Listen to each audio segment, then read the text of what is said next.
You're listening to the New World to Go podcast with your hosts, Redbyrd and BDLG. Hello and welcome to another episode of New World to Go. I'm your host, Redbyrd, and with me is BDLG. And what's up? And we have a special guest on. As promised, we have Studeee. What's up, everybody? Yo, well, thank you so much for joining us. You're, like we were saying before the show, you're our first guest in a long time. So why don't you take this opportunity to introduce yourself to the listeners, viewers, etc. Yeah. Well, first, I just appreciate you guys having me on. Thanks for having me on. And yeah, my name's Studeee, and obviously I've been creating content for New World with BDLG and Redbyrd, and I've been playing MMOs for a long time, and I'm just ready for a fresh start. I'm ready to hit the ground running on the shores of Aeternum, and just happy to be here and creating content for anybody that wants to hang out. Yes. We're big fans of yours, and we're happy that you said yes to come on the podcast. We love having guests, and you are our third. So thank you so much for joining us. We're going to hop right in here. Tonight, we have a lot to talk about. There's been a lot of stuff. I was actually surprised they put out June patch notes so early. I didn't even know if we'd get them since they said that they were kind of focusing more on like bug fixing and stuff, but we did. We got a massive amount of patch notes for June, so we're going to cover that. And then, of course, we got a new piece in the series of touring Aeternum. We got Morningdale. So let's start there. So they put on Twitter, of course, a video about Morningdale. This is a series that they're doing. I assume they're going to do every zone in the launch product. And so the second one was Morningdale. One of the things that I noticed, we'll throw this to Studeee first since he's our guest, was the insane weather effects. Now, I think it's very clear that they've mentioned that the weather effects aren't going to be dynamic. The zones are kind of situated in different settings, but Morningdale seems to be Seattle, where you're from, Studeee. So, what were your first thoughts on the rain effects and the overall aesthetics of Morningdale? I mean, I think that weather in general is fantastic, especially in MMOs. Normally, you don't get weather type effects in MMOs because it's just, when you're talking about like server load and you're talking about like particle effects with people running around, there could be tons of people in the zone. It could lag out the zone. But, I'm totally welcome to weather effects, and I thought it looked great. Yeah, I echo that sentiment, man. I thought it was really cool. I like how whenever you're running through there in Morningdale, it shows how it's real cloudy, real murky, and you can't really see where you're going. And then it ties in the story of it being just kind of this wetlands, and all the ancient areas around there are kind of just almost underwater because there's so much water because it rains so much there. I thought that was really cool. What are you guys' thoughts on like having weather effects in an MMO that may have some sort of effect other than just weather or visibility? Like what if you got wet and there are MMOs that do this type of thing? Is it an annoyance to you guys, or do you think that it's would be an added like feature or something fun to have to deal with getting wet or cold and that type of thing? Something like kind of like Valheim where you have to wear different armor. Is that something that interests you guys? Or are you glad that they're staying away from that? I'll shoot it to you, Redbyrd, first. I don't really like. I think it overcomplicates things, especially like in MMOs. A lot of the systems are already complex or hopefully complex, and then when you're looking at like being hot or cold or stuff, I don't know, man. I obviously died a lot in Valheim because of those effects, and I don't enjoy them that much.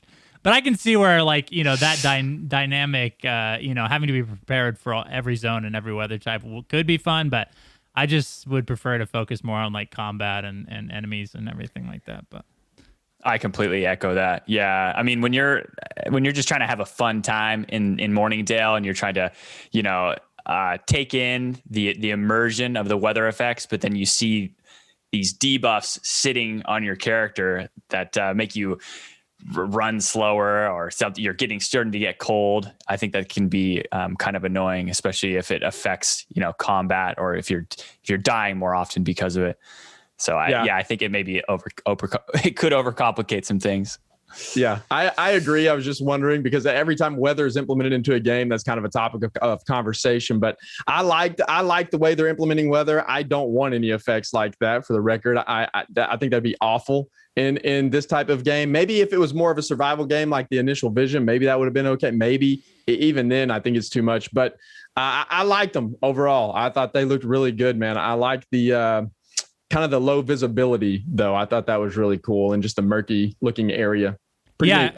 So one of the things I thought was really interesting, they did leak a little bit of lore in the video as well about New Balefire. Now, New Balefire is a location in Morningdale, and they mentioned in the video that it was a port of the Ancients, which I thought was pretty interesting just because, the Ancients seem to be some sort of, larger than life species that originated on the island potentially, but it's interesting that they had a port. So what are your guys' take on the Ancients possibly, sailing away from Aeternum or into Aeternum and the location of New Balefire? Yeah, go ahead, Studeee. Yeah, I mean, it kind of opens up the possibilities for the game as far as lore is concerned. But you kind of, when I think about the Ancients, I'm always thinking about some sort of like this supernatural group of, the supernatural community, and knowing that they had a port and that they were using ships and they were just sailing around, just like the rest of us humans. It kind of changes the flavor of how you look at the Ancients, which is cool. Yeah, that port is pretty interesting from a lore perspective, no doubt. Like, why do they need a port? It opens up so many questions for the Ancients, because you're right, Studeee. They're kind of like this supernatural being who you wouldn't think would need something like that. But somehow, I guess maybe they're using the port. Maybe they're getting goods from somewhere else, or what? I have no idea, man. Maybe to create the statues or somehow to get their power, they've had to bring in. So I don't know, man. I have no idea. It brings up so many questions, though. Why do the Ancients have a port, Red? Well, clearly they built the pyramids, I think, first and foremost.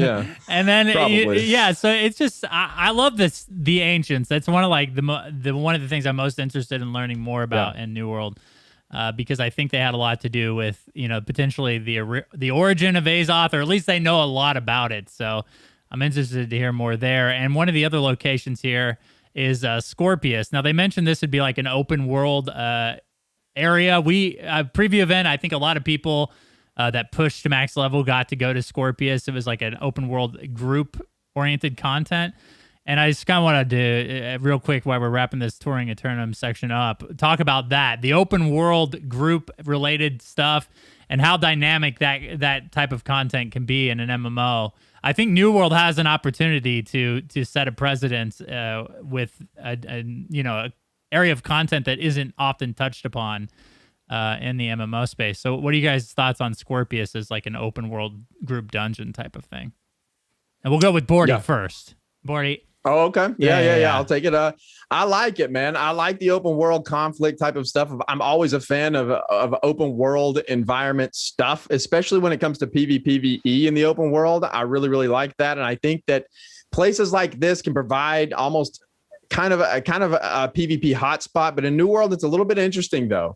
It's a little bit interesting because of the flagging system and the way that works in New World. And I don't want to go off on that rabbit chase or whatever right now, but I do like it. I like the open world content. I think they can do a lot with it if it's done well and it's meaningful and it's deep, and you can go down there and fight these bosses and have meaningful battles down there. I think it'll be really, really fun.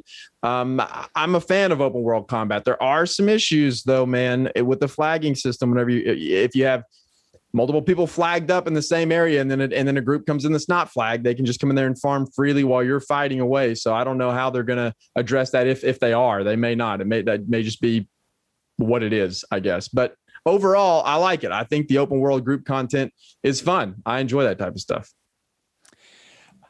So I like that you brought up the fact that, you're in Scorpius and you're fighting and another group blazes right past you because you've basically taken all of the aggro away from a certain area and they get to claim the treasures. Well, I actually like that a lot. Coming from WoW that had this like really strong faction, the factions had such a strong animosity towards each other because things like that would happen in the open world. And there's obviously a place for instance dungeons and like obviously the expeditions, the newer expeditions that have come out. But I think they have an opportunity to really capitalize on the interactions that players can have around these open world dungeons.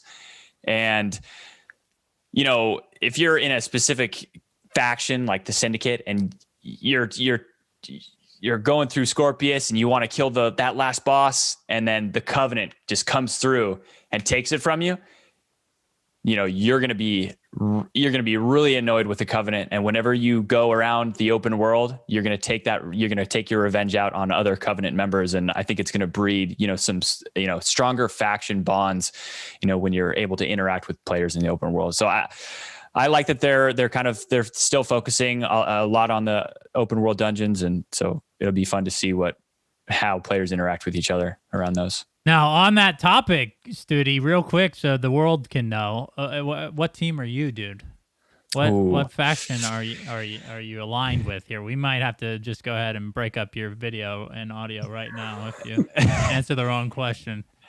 It's so it'll be, I don't know yet. Is the real answer, and I think it's going to be. I'm going to kind of poll my Discord and let them choose what faction we go. But I think it's going to be either Syndicate or Marauders.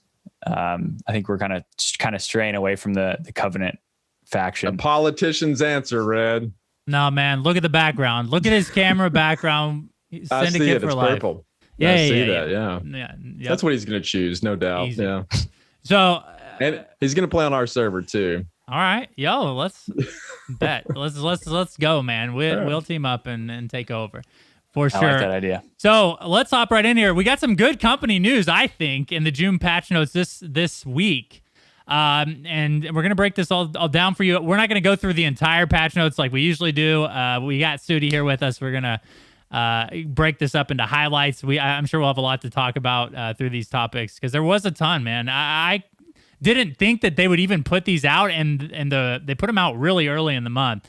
And they said part 1, which is another thing that I think is interesting to talk about. So we're going to get more patch notes in June, guys. So they're hard at work, obviously, at polishing this game. So let's hop right in here. Increased company cap to 100. Now this is a big deal, I think, because a lot of the bigger companies in the game were like planning on just making like 2 or 3 different companies because of the short cap that they had. 50 was kind of a weird number to cap your guilds or companies at. So now our first topic will be the company cap is increased to 100. Studeee, you got enough to fill in that 100 roster now that we got the increase? I think so. Yeah. I mean, as far as US West is concerned, I think we've got like 30 or 40 strong, but I think the change from 50 to 100 is really great. The 50v50 wars, you'd have to have all 50 of your company members online, at the same time to fulfill that requirement. If you just want to be inter-company battling.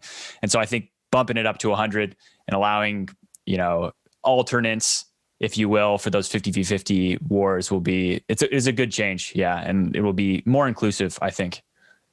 For sure. Yeah, I couldn't agree more. It is weird whenever you have 50v50 wars and then your company size is capped at 50, because you're right. If you wanted everybody to participate that's in your company, everybody's going to be on at the same time. So what was ultimately going to happen is you were going to have these split companies. You were going to have companies that are going to create a company. I think it still will, even with a cap of 100. I think you're still going to have these spinoffs of other companies, but not near as bad as if it was 50. I think the change is good because now you have a bigger pool of people to select from during those sieges and et cetera. So Studeee, are you going to have a company in New World? I heard you mention 30 or 40 strong. Or are you having a company of your own?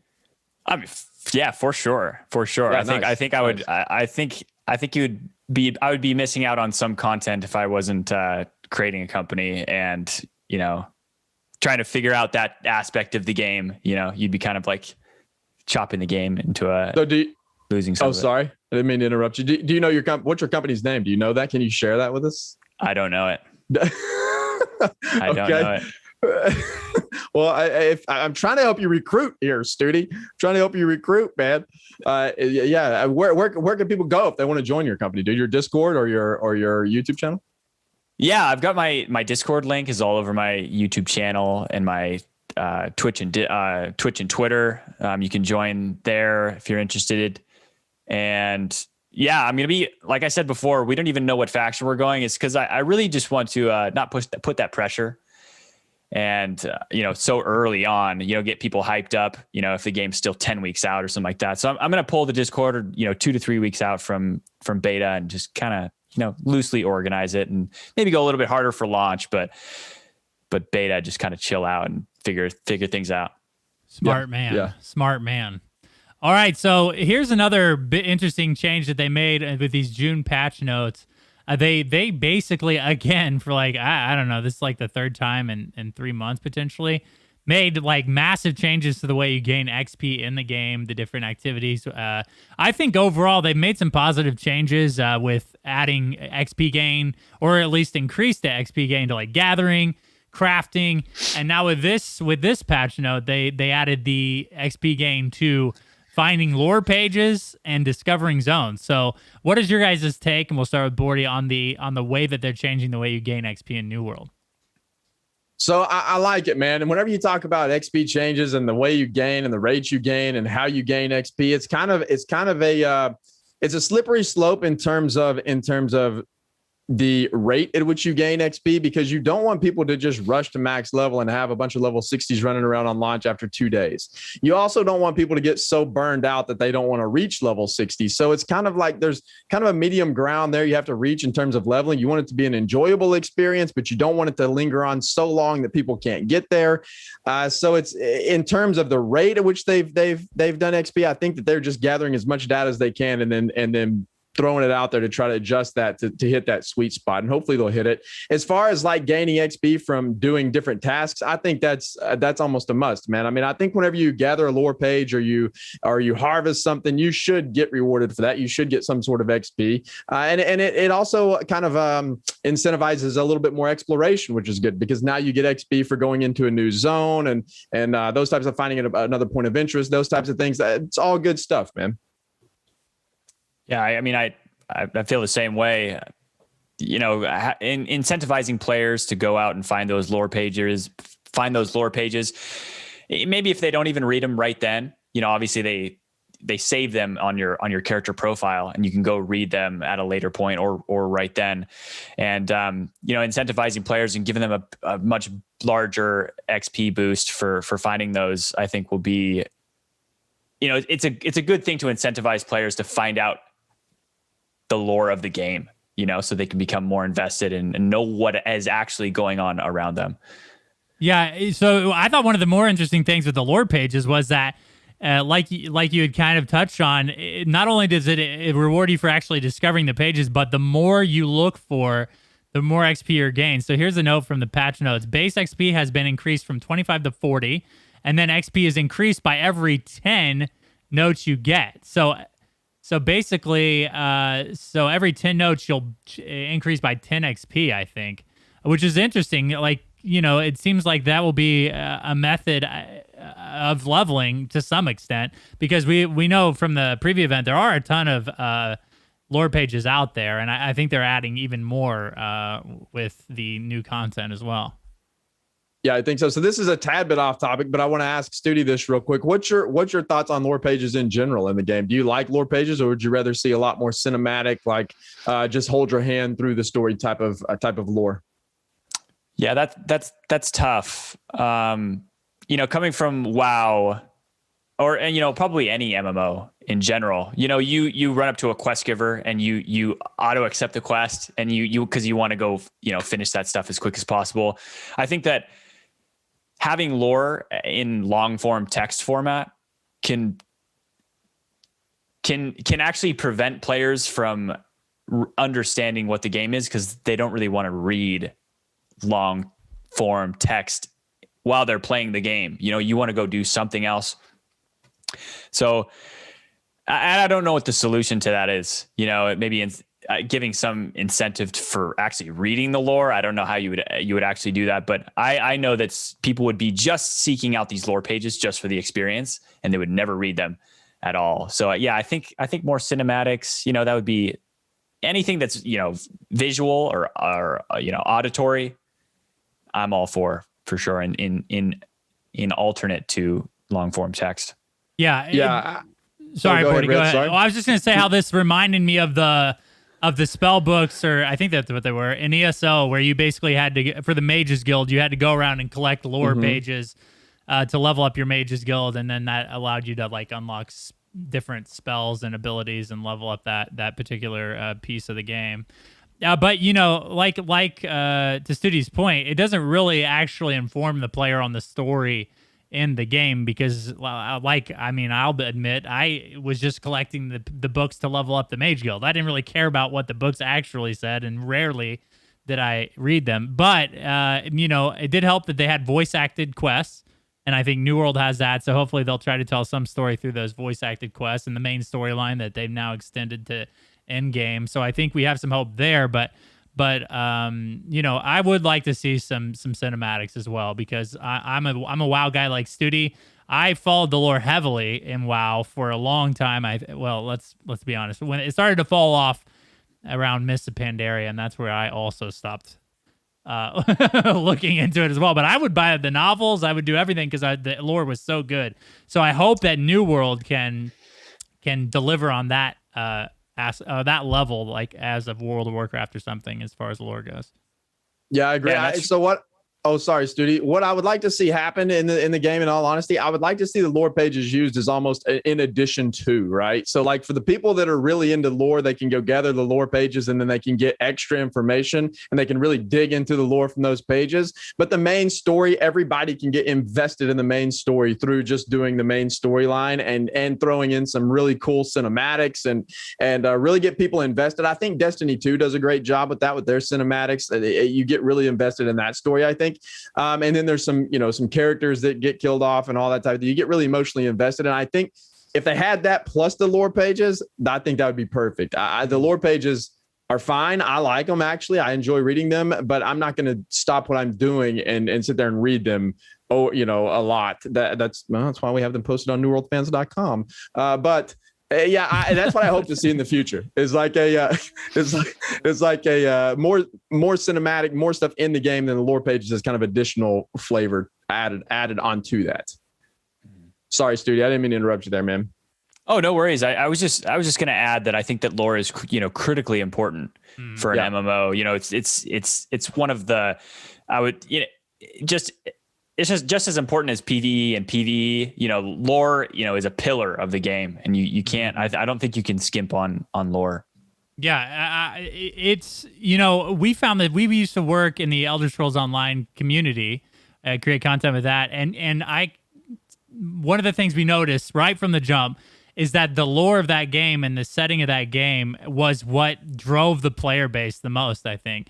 The reason that game has such a loyal following, I think, is the story and the building upon the lore. Obviously, it's a prequel to all the the other Elder Scrolls Online games, but they tell all these different stories that kind of keep that Elder Scrolls fan base constantly playing the game. And I think it's very interesting because a lot of those are single player games, and they found a way to capture that community of those games in an MMO, and it's basically lore. I think that's the main reason that those people play the game. So to Studee's point, I agree. I think we all agree on this too, is that the lore is a very important thing for them to nail, and obviously during the preview event it was lacking quite a bit. But we know that over the past patch notes or over the past year, they've definitely added a ton of new story quests. So hopefully those will tell us more about Aeternum. Yeah. All right.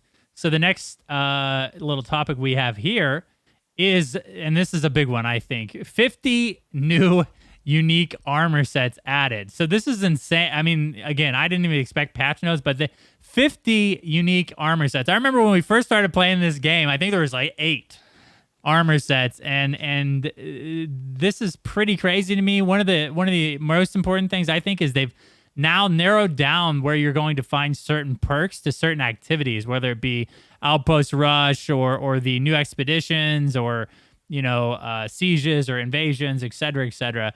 You're going to be able to pinpoint whatever gear or piece of gear that you want with the perks that you're looking for, and narrow it down to an activity. So what are your guys' thoughts on, number one, the amount of armor they added with this patch, which is pretty crazy, and just the narrowing down of where you're going to find these. So that not necessarily, fishing for something that is just this random loot pool throughout the entire game. You're actually going to be able to have specified locations to find these different pieces of gear. Yeah, go ahead, Studeee. Yeah, I mean, in general, having more gear sets in the game is fantastic for players. One really big driver for this game and for players is making their character look cool, and having being able to mix and match armor, and that's why transmogrification is so so big in different MMOs, and buying cosmetics and doing all that stuff. And so I think they really needed to pump this game full of gear sets, to differentiate players and to make it so.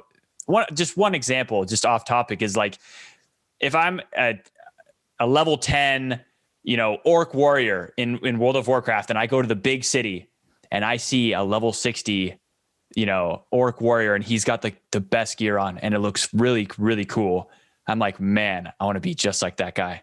I want to get his gear. It looks so cool. And, having lots of really, really cool looking gear, end game gear too is awesome. And, a game that has lots of different perks in it, it's going to be, it could potentially be annoying to try to find gear that really works for your character, because it's random. And so creating places where there's specific gear that drops, or, certain gear, it omits certain perks, is going to be, I think, a good functionality, good function. Yeah, I would agree. I mean, more armor sets equals good, in my opinion. 50 new unique armor sets, that's a lot. I don't know how many was in the game already, but they've already added a bunch since now. So there's a lot of armor in the game now, for sure. So I think you're going to be able to make your character look however you want your character to look, I would imagine, just by finding those specific sets. But in terms of finding different perks in different places, I think that's really, really good, because it's going to give you a reason to go grind those specific objectives, right? Like if you want a PvP set, you're going to go run Outpost Rush. If you want to go get a good tank set, you're going to go run X Expedition. If you want to get, whatever, you're going to go do something in the open world. I like that, because it gives players a sense of direction and gives players a reason to go run those activities and run those activities multiple times, which I think is so important to an MMO, and especially these expeditions. I think as we see New World progress, I would fully imagine that these expeditions are going to be rerunnable at higher levels, like Amarine, for example, the lower level expedition, the introductory one. I would think that at some point they're not just going to leave it there and that be wasted content. I would think you'll be able to rerun it, and that would be a good reason to rerun it, to get certain perks on your gear at a higher level. So I think that's good, man. I think being able to run those things, finding that gear specifically, is going to be really, really good for the game. Yes. One of the things that excited me, and they put at the end of the changes to the gear, and that was they added named weapon drops to the global list of drops that occur anywhere in the game. These weapons have a low chance to drop, but should add excitement to global chances.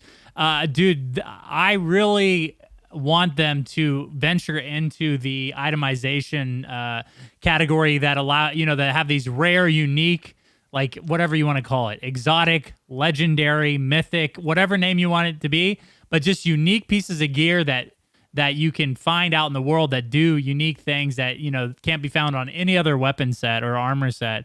I love that idea, and I think it does add to like the diversity in like builds and character, specialization and stuff like that. I hope they continue to pursue this route in the game for sure. Well, there's already legendary weapon quests, Red.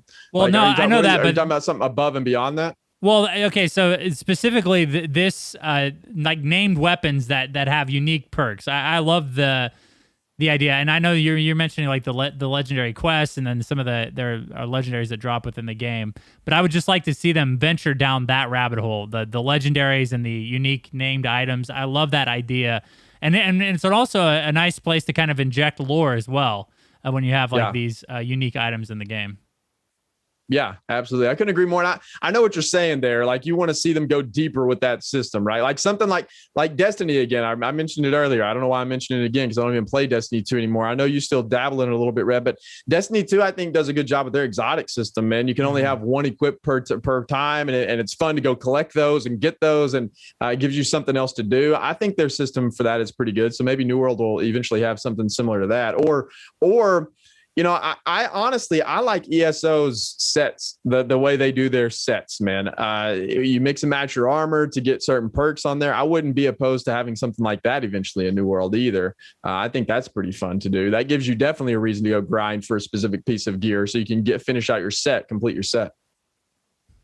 Yeah, I think dropping little spice bombs into people's adventures in Aeternum is always a good thing. You're just questing in some random spot and you get a legendary drop off one mob.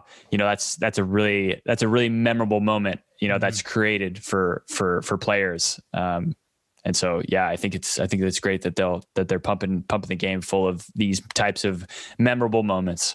Yes, and I think they're doing a good job at listening to the player base. I think this is a lot of the feedback that they got from the preview event. Is a lot of the drops felt like insignificant. You were basically like you would complete a really long quest chain, and then get like a gray piece of armor or gear that's like like 2 or 3 levels underneath what you currently have equipped. So hopefully they can through all these changes have kind of changed the way drops work, and hopefully they're more meaningful, like you guys said. So.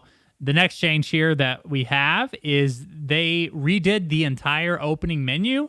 And more importantly, I think, they improved the character creation system. Now, we're living in an age right now, gentlemen, that their games exist like Black Desert Online, that they're basically a slider for every body part. And I truly mean that. People expect that level of character customization now that it's out in the MMO space. And I think a lot of people had complaints about the character creation during the preview event. So what do you guys think about these changes to character creation? We'll go with Studeee. They're good, man. Oh, sorry. No, stop talking, ahead, Bordy. It's Studee's turn. Say, man, listen, dude, I'm sorry. Go ahead, Studeee.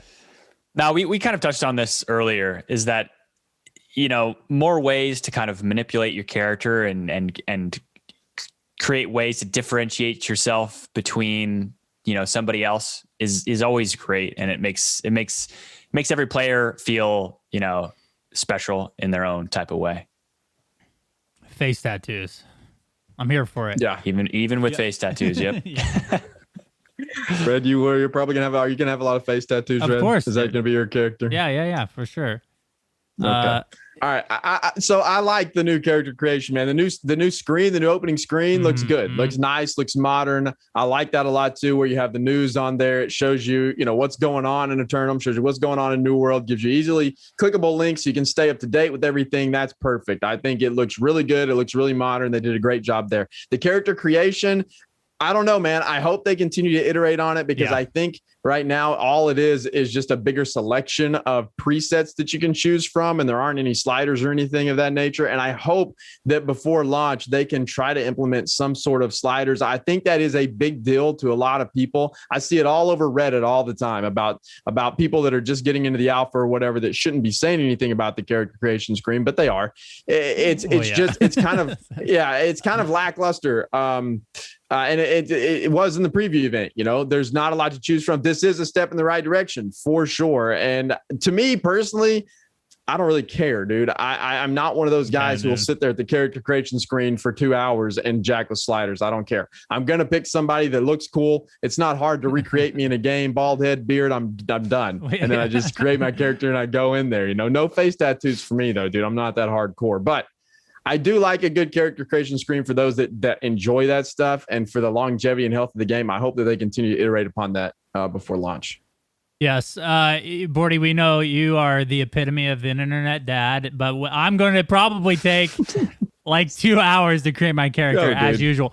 But the thing is I want to. You know what I mean? I want to and be then able your character is going to look as stupid as it would have if you would have just chose some preset. You have the worst taste in characters I've ever seen in my life. How dare you? I create, not only do I create cool looking characters, but they have backstories. They have origin story. They have everything. So, you know, You sound like a D&D player right now. listen, man, I'm in here to for the role play and whatever people want to do with their characters. And I think it starts at the character customization screen. You know, adding scars to my character's face, tattoos, you know, all of that stuff. I'm just glad that they're making changes because overall, like, I think most of the time, you know, most of the characters came out looking the same. From the old character creation. Yeah. So, one of the things that I think is important, I didn't put in the show notes, but I do want to cover this real quick. I thought it was good. Is the floating text information. It became pretty difficult during combat and everything to know like what status effects were being applied to you, what status effects were you applying to your enemy, you know, and so they've added new floating text screens that more clearly animate or show what's happening in combat. I thought those are really good changes. I think a lot of people are interested, you know, in that sort of information. I'm glad they're including it in the game. I think that's important, especially I don't think their plans are to include like add-ons and stuff. So I'm glad that they're adding this information in the game. Studeee, you're a WoW player, so I know you can appreciate this. What are your thoughts on the new UI polishes? Yeah, I mean, and WoW, you got a bunch of add-ons that kind of improve the quality of life of, you know, the combat text. You can make it shoot off into the sides, or you can make it, you know, shoot up into the air and disappear. You can basically do whatever you want with the text. And so, yeah, I appreciate them, you know, looking at the text. You know, it seems like such a minor detail, but it really does have a massive impact in combat if you can clearly see what everybody is doing, how much people are getting healed for, how much people are getting hit for, and you know, all the debuffs and buffs. And so, yeah, I welcome these types of changes. They'll be really nice. Yeah, I agree. Like certain times, whenever there's abilities that give you like fortify or empower or something like that, it's kind of hard to tell whenever you get those things. It was in the preview event. Like if you were using an ability that said you got a buff from that ability, you had to kind of look down above your bar to see if you actually got it or whatever, and then you had to keep track of it. It's kind of hard to see that and fight at the same time. So having that floating text, I think, is a big improvement to combat. Really, it is, like you said, Studeee, a minor detail, but I think it's a good one. I really think that's kind of a sleeper change right there. Yeah. Yeah, and I hope they continue. It seems like they're, you know, like I said at the opening of this segment, they said part 1, so they're going to continue to do this maybe on a twice a month at this point, because, you know, if they continue at this pace, they only have like 2 or 3 more opportunities to improve the game before closed beta. And I think most people, whether we want to admit it or not, are going to make their judgment on the game during the closed beta session, whether they have paid into the game and they're going to cancel their pre-order, or maybe like people are watching people stream it on Twitch or create YouTube content, and they're going to base their decision off of that content, whether they're going to buy or pre-order the game. So, you know, I'm sure that they're going to, you know, continue to make these improvements up until that point. So the next change we have here is, and this is one took me off guard a little bit here. This is changes to movement. So they were pretty big on not having like a jump and everything in the game. They basically, you know, everything was, you had the dodge, and then obviously most of the things were just kind of automatically happening, whether it's hurdle or jump or whatever. So they have actually reverted that change. Now there is a dodge button and a jump button, or what I would consider more of like an action button that basically allows you to hurdle things. You will not do this during combat unless you hit this button. I guess there were some complaints about, you know, hurdling over things during combat. So they've completely reverted the way that combat used to work, or at least those actions in the game. So now there is no longer a sprint button, so you will automatically start sprinting after a certain amount of time. They removed the roll on the sprint jump, which I used to abuse, so I'm sad about that. And then stamina will regen while navigating. So so sprinting no longer takes stamina, which I think is a big change. And they removed the stamina cost from jumping. So again, lots of changes to stamina, and we have a little bit more we'll cover after this. But what are your guys' thoughts on the navigation changes or the movement changes that they're making? Bordy, we'll start with you. I don't know, man. I don't know, to be honest with you. I'm very mixed on this stuff. I don't know, because the movement I thought was fine. I know a lot of people wanted a jump, but I don't think this jump is going to be a jump like people think it's going to be. I think this jump is more like you said, Red, an action button to kind of go over hurdles and things of that nature. I don't see it being a let's jump around like in WoW or in other MMOs where you just press spacebar and you can constantly jump. I don't know that they're going to add something like that to the game. So I don't know how I feel about it, to be honest with you. I'm just going to have to see. It seems odd. It threw me for a loop too. I didn't expect this to be in there, and maybe it'll be a good change. I don't know, man. I really don't know. I'm on the fence about this one. I totally echo the same sentiment. I think that having an auto sprint could be good. It could save a lot of your left pinky life. But yeah, it's hard to say anything about it right now since we're not actually in the game playing around with it. Yeah, that's all I can really say. Well, what else do we use our pinkies for other than sprinting in video games? So now we're going to all have weak pinky fingers. So we no longer have to use it to sprint. I just find I don't remember having like complaints about this. So I find it odd that they did a complete rework on it, but I guess we just kind of have to wait and see how it performs in game. Here's some interesting changes to stamina. Now that we know that they've reverted the cost of jumping and sprinting, so you won't have to worry about being out of stamina when you start engagements, which I think is good overall. But now they have a new block break mechanic. So here's the details of that. So block break has been updated to be more disadvantageous. So now after block break, you will not be able to dodge for another or block for 3 seconds. And by sorry, we'll clarify this real quick. Block break means you run out of stamina. So like if you're blocking and you're almost out of stamina and someone hits you and breaks your block, there's a longer recovery time now for you to be able to do any of the action-based things in combat. Stamina will now reset to full after 3 seconds, and that was an increase from 1.5 seconds. Players cannot block at 0 stamina, so if you're out of stamina, you'll drop your shield or weapon or whatever, so you will not be able to block anymore. Stamina will not regen while blocking. I don't remember how that worked before, but apparently now it doesn't work at all. After a player releases block, there is a 1 second delay before stamina starts to regen. Stamina will regenerate while attacking, which is interesting. And then default stamina regeneration rate has been reduced to 33 stamina per second to 20 stamina per second. So even more detrimental as far as like dodging and stuff like that goes. So what do you guys think overall? And we'll start with Studeee on this one. What do you guys think about these stamina changes? Man, I kind of had this had this gut feeling that blocking was going to be a little bit overpowered in certain game modes, PvE and PvP potentially. And so maybe this is kind of that gut feeling manifesting in this kind of like debuff to block breaking.